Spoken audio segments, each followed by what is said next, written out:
Wrestling fans, what's going on, man? It's Black Couch Booking here with a brand new video. If you're new to the channel, please like, comment, subscribe. Promise you will not be disappointed. And as always, if you old to the channel, Couch Crew, what's going on, man? Listen, my voice a little hoarse. I'm a little tired, man. You know, we went out to a bar after SummerSlam, got some good food, and you know, I got home pretty late. So forgive me if my energy a little low, but night one review, your boy was at SummerSlam, so my review might be a little bit different from people who watched it on TV, because I had a ball, man. I had a blast, man. Night one was fun as far as like the vibe. It was a great experience. The arena was not sold out. It was a lot of empty seats across from me, like a whole like couple of sections, but I imagine night two is probably going to be way more packed. But yeah, man, our section was rocking. Everything was cool, man. It was a lot of fun. It got me a Dirty Dom shirt. But as far as the PLE itself goes, being there, I would say I would give night one, like, it was all right. It was cool. It was all right. It was all right. Like just from like a match to match standpoint and a result standpoint, it was all right. Like, it wasn't nothing too crazy until later on, but let me get into it. So when you experience Jey Uso entrance in person, is way different than watching it on TV. Man, that crowd was going crazy. I was going crazy. He was about to do the rewind during the match. Man, we wanted him to do that for show. But I think that was a decent match with Jay Roman versus Bron and Bron. Bronson Reed came out with the sneakers like I predicted prior to the match. And I enjoyed the match. Happy that we was able to see, you know, the spear versus the spear. Essentially, that's pretty much what they going with. And I'm happy that Jey Uso actually got the win, because, you know, Jey Uso's a big name. He's a household name. And, you know, I liked what I was seeing in that match. Jey Uso ain't look gassed. And I thought the match was pretty decent, in my opinion, from watching it. And I'm watching it, like, straight at the ring. I'm like, I don't even want to see the Jumbotron. I want to see how it's looking. So I was able to, you know, get most of the action and see what was going on. And I think the first match was a good way to open the show. I expected something else to open the show, but I might go out of order. No, I'll stay in order for now. The women's tag team match, I see a lot of people complaining on threads that the crowd wasn't going crazy. That's not true at all. We had a lot of people going crazy for Charlotte Flair and Alexa Bliss. Do I think the right decision was made having them win? Yes, because I figured out how you can move on with the Judgment Day story, you know, without Raquel and Roxanne having the belts. You know, Liv can still have conflict with Raquel. Raquel and Roxanne can still get close, and Liv can still get jealous, or Liv can say, I told you so, and say, you not anything without me. Then Raquel was like, what? I'm nothing without you. Me and Roxanne was doing our thing. But the match itself was, people was cheering for Charlotte, bro. Charlotte got a nice pop. Maybe I couldn't hear it from the TV, but from my section, the crowd was going crazy. But Alexa Bliss got a crazy pop. When Alexa Bliss came out right after that pop was insane. And I love the Judgment Day entrance in person with Roxanne and Raquel. It was great. The match was all right. Nothing too crazy. Raquel was looking very decent in this match. She was looking very good in this match. I think that like ever since that match she had with Rhea Ripley one-on-one, I think it was at, was it at King Queen of the Ring or Night of Champion? I don't know. They had their one-on-one match. Raquel lost, but looked good in the match. She looked good, you know, moving forward. I think that Raquel Rodriguez is getting primed to be a solo star. Roxanne Perez put on a good performance as well. That pop rock spot was really, really good. And then Charlotte and Alexa, the finish, I like the finish. Actually, the finish was pretty good in my opinion. But man, it was a decent match, bro. It was a decent match, but like I said, like the first match was cool way to open it. I don't know if a tag team match should have been right after a tag team match. I would have put Sami and Kross after that and then did the women's tag team match. But I'm happy that we got to see some good pyro. That was dope. And I was able to see Alexa Bliss and Charlotte Flair up close after the show, where they were sitting with Big E and Rosenberg and all of them. It was very good. it was very good, man. It was very. I was happy to see Charlotte and Alexa Bliss, man. They, you know what I'm saying? They was looking right, man. Yeah. Now time to be a Debbie Downer. Sami Zayn beat Karrion Kross. Karrion Kross is done with WWE, bro, because there's no justification. They didn't give him and Scarlett a new contract. His contract is up the end of August, and he just lost to Sami Zayn. That's pretty much the stamp. I would love to see Karrion Kross in AEW and see if they let him do something. I don't want him to go to TNA because TNA and WWE are a partnership. I don't want Karrion Kross over there in TNA. If you don't do AEW, he'll kill it on the independent scene with Scarlett, and then Scarlett can actually have something to do. But it's very disheartening because the match was boo-boo to me. Like when Scarlett tried to hand Sami Zayn the little pipe thing, I already knew it was some BS. Like that would have been a crazy way to go out, bro. They would have booked his wife turning on him, and then he still loses, and they both get fired. It would have been nasty work.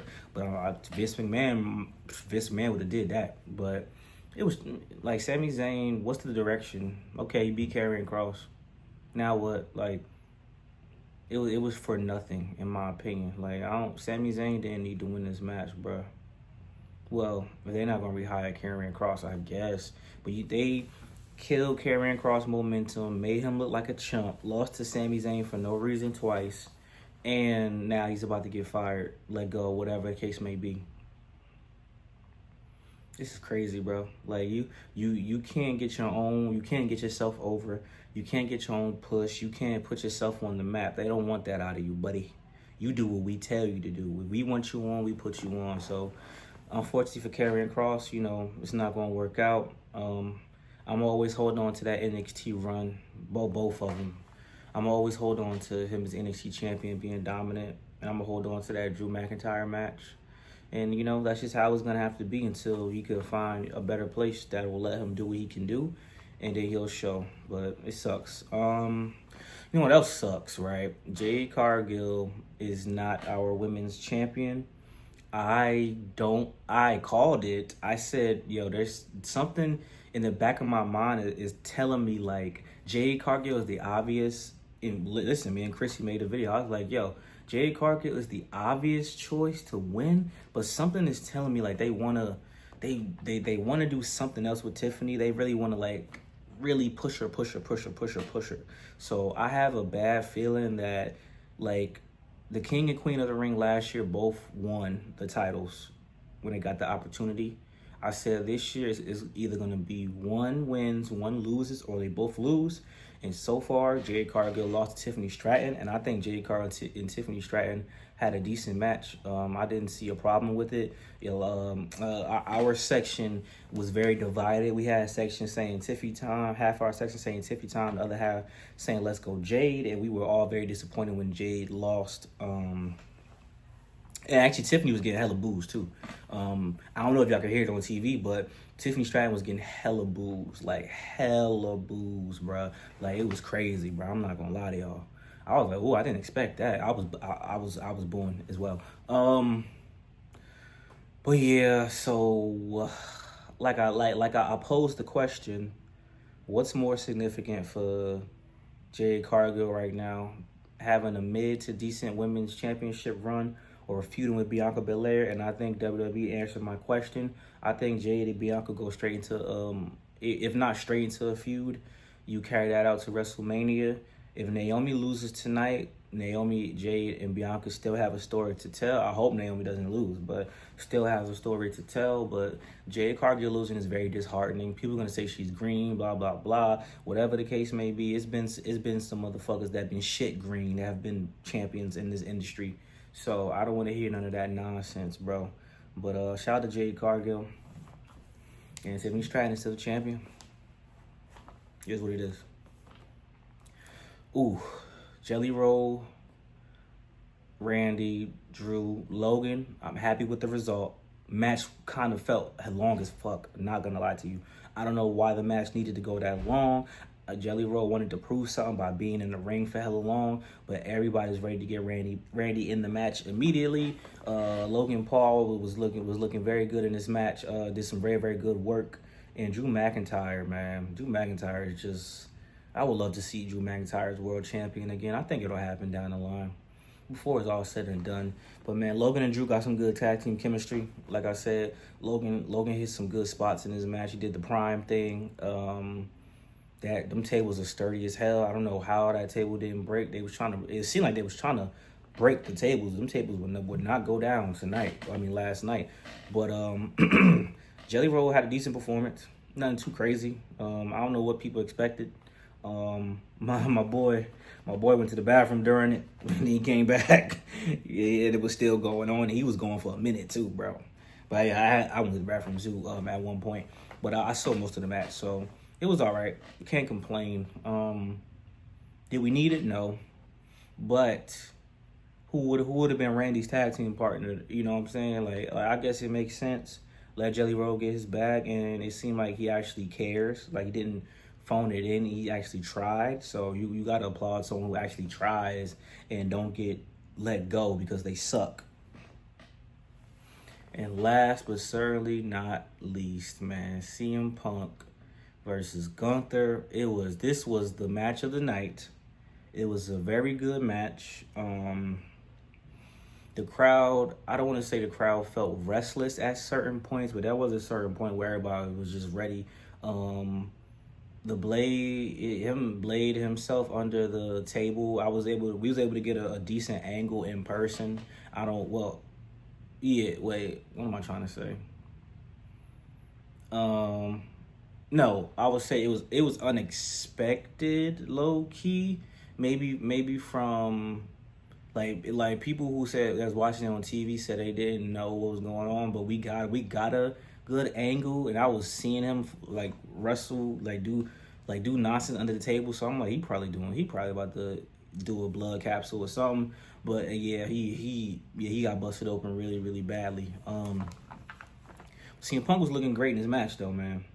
I give CM Punk his props, man. This was a very well executed main event title match for the first ever 2-night SummerSlam, and CM Punk did his thing against Gunther, and I knew not to leave because I'm like as a wrestling fan, I love when you just have a weird feeling.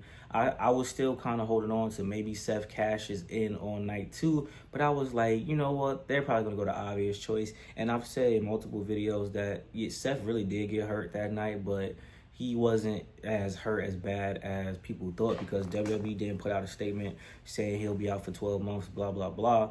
So once that Seth Rollins music hit, bro, the crowd went insane. My homeboy is a Seth Rollins fan. He was going insane. Shout out to my dog, AP. He was going insane. And I was like, bro, I told you, bro.